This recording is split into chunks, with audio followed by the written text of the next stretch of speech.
Olá pessoal, beleza? Eu vou fazer esse vídeo aqui para explicar para vocês aí um pouquinho mais sobre exceções, tá ok? Então, em primeiro lugar, o que são as exceções? Elas são aquelas falhas que podem acontecer e que normalmente não estão dentro do alcance dos programadores, né? Como por exemplo, você mandar gravar um determinado arquivo, gerar um arquivo e na unidade que você está mandando gravar o arquivo, essa unidade está corrompida ou alguma coisa do gênero. Você não consegue controlar, já faz parte do hardware. Ou às vezes até mesmo manipulação do usuário, quando você pede para ele entrar com um determinado dado e ele entra com outro incompatível. E diversas outras ocasiões. Qual que é a importância em tratar exceções? A grande importância está em você padronizar a saída de mensagens de falha, orientar bem o seu usuário ou usuário final e também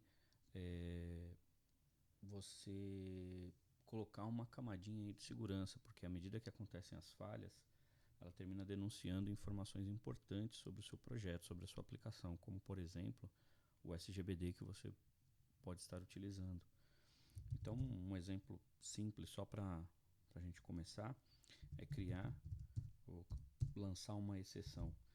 Então aqui, ó, eu estou criando uma exceção, porque a gente não vai conseguir dividir por zero. Então vamos imaginar que aqui estivessem duas variáveis que o usuário vai digitar um valor. Então se o usuário digitar no segundo valor, ou seja, no divisor, o valor zero, ele vai terminar lançando uma exceção. E eu não consigo controlar isso. Eu posso até informar para o usuário, não digite, mas ele pode vir a digitar. E aí dá essa mensagem onde fala, por exemplo, o método, que aconteceu o erro, voltando àquela questão da segurança. E aqui ele dá as atribuições do erro. Não foi possível dividir por zero, né? Essa exceção é uma exceção que ocorre em tempo de execução. O que seria esse tempo de execução? Seria o seguinte: o projeto ele vai compilar e depois de compilar ele vai executar a falha, né? A maior prova disso é com esse sysout aqui, ó, vocês vão ver que vai mostrar a mensagem, ou seja, o projeto compilou, estava executando. Aí quando ele foi tentar fazer isso, que ele não conseguiu e lançou exceção. Tem as exceções que são do tipo checked, ou seja, a JVM não deixa você compilar. Ela pede para você antes tratar a exceção. Então a gente tem que tratar a exceção, porque existem exceções que são obrigatórias, a gente tem que tratar a exceção por questão de padronização no projeto e a gente tem que tratar a exceção por causa de segurança. Tá legal? Então vamos ver como é que a gente trataria a exceção. Quando a gente sabe que uma determinada linha ou um grupo de linhas pode acontecer uma exceção nessas linhas, a gente envolve, né, essas linhas com um bloco try, como estou fazendo aqui. Então o try ele está indicando para mim que dentro desse conjunto de linhas que está entre essas chaves do try pode acontecer uma exceção. Se acontecer uma exceção, eu quero que ele execute o que estiver dentro do catch, tá?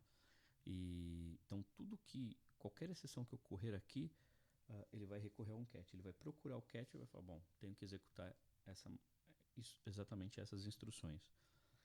Esse exception é a superclasse das exceções. Então aqui eu estou criando um objeto E que é do tipo exception, ou seja, um objeto que vai representar a exceção, qualquer exceção.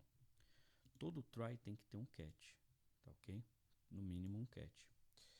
E aí aqui eu posso fazer o que? Eu posso colocar aqui, ó, ocorreu uma falha.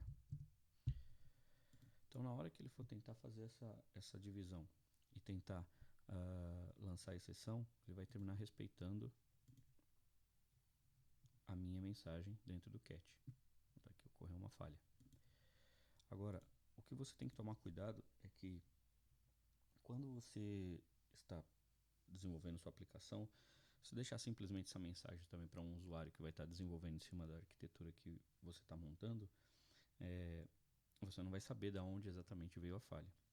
Então você pode complementar exibindo o objeto que você criou aqui, tá? Esse objeto poderia ter qualquer outro nome, e aí ele vai te dar uma informação mais completa, tá? Então tá lá, ocorreu uma falha, e aí caminho. Ele até fez o Newton aqui terminou fazendo parte aí desse link. A gente pode também colocar aqui um barra N para dar uma quebradinha de linha e dar uma melhorada aí nessa mensagem. Ocorreu uma falha, a classe que aconteceu, a mensagem de erro, tá? Que é o que é representado por esse objeto E.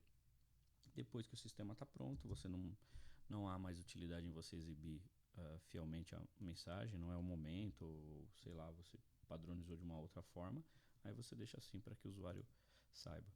Agora, uma mensagem como ocorreu uma falha, ela é muito genérica, então não é legal você ter esse tipo de mensagem. Você poderia ser mais específico.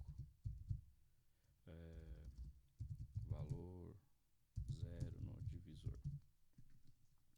Entretanto, você colocando essa mensagem, você está generalizando, porque você falou aqui que qualquer exceção vai dar essa mensagem. E se a exceção lançada não for especificamente por questão desse valor 0? Vamos ver um exemplo disso aí. Então eu vou criar uma variável string, vamos chamar ela de A, e dentro dela eu vou colocar um número. Okay? Vamos imaginar que a pessoa vai digitar um valor no JOption pane, onde, por exemplo, o método retorna uma string. E aí eu vou querer atribuir isso aí dentro de uma variável. Tá? No caso, dentro da variável, vou parsear. Preciso parsear para fazer a conversão. Ok? Dessa forma, ele vai conseguir parsear, porque aqui dentro eu tenho um número. Né? Então a mensagem realmente seria valor 0 no divisor. Vamos deixar mais E também aqui para a gente ir acompanhando. Então vamos lá de novo. Então, o erro continua sendo aritmética, aqui a coisa aconteceu naturalmente. Agora, se eu colocar aqui um A, olha lá, ele não vai fazer essa conversão. Então ele deu a mensagem valor 0 no divisor, mas o erro não é mais do arithmetic exception. Agora é um number format exception.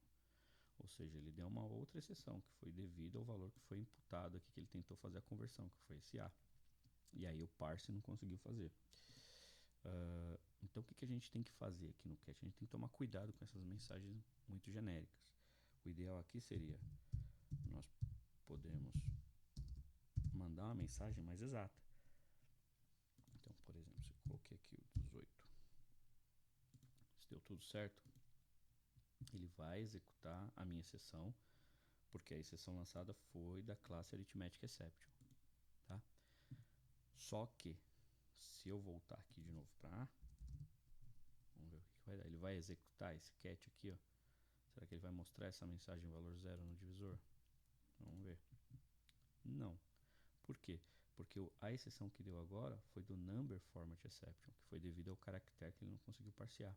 Então ele lançou uma exceção comum, e a gente quer evitar esse lançamento de exceções. Então para isso, teremos que colocar mais um cat, só que agora number format exception. Pode ser até o mesmo nome E, tá?